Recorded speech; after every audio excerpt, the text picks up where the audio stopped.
ભાવનગર શહેરના કલચરિયાપરા રોકડિયા હનુમાનજી મંદિર પાસે એક યુવાન ઉપર છરી વડે હુમલો કરતા ઇજાગ્રસ્તને સારવાર માટે હોસ્પિટલ ખસેડવામાં આવ્યો.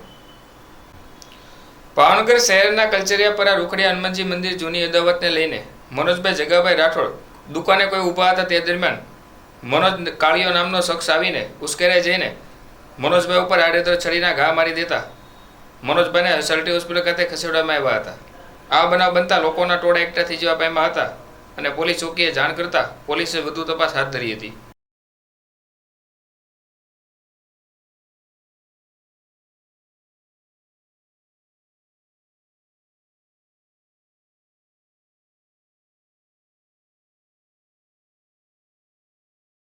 તમારું મનોજભાઈ ક્યાંથી અવસ્થા શું બનાવ રોકડિયા હનુમાનલી આવું છું.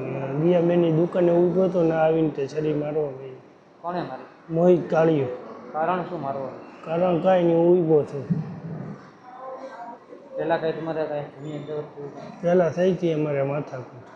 શેના લઈને થઈ? પહેલાં એમને જ થઈ હતી માથાકૂટ. કેટલા વ્યક્તિઓ હતા? એક જણો જ હતો. પહેલાં કેમ માથાકૂટ થઈ? પહેલાં આમ આગળ થઈ હતી એની કઈ જગ્યાએ? ને આ પાટે જ તે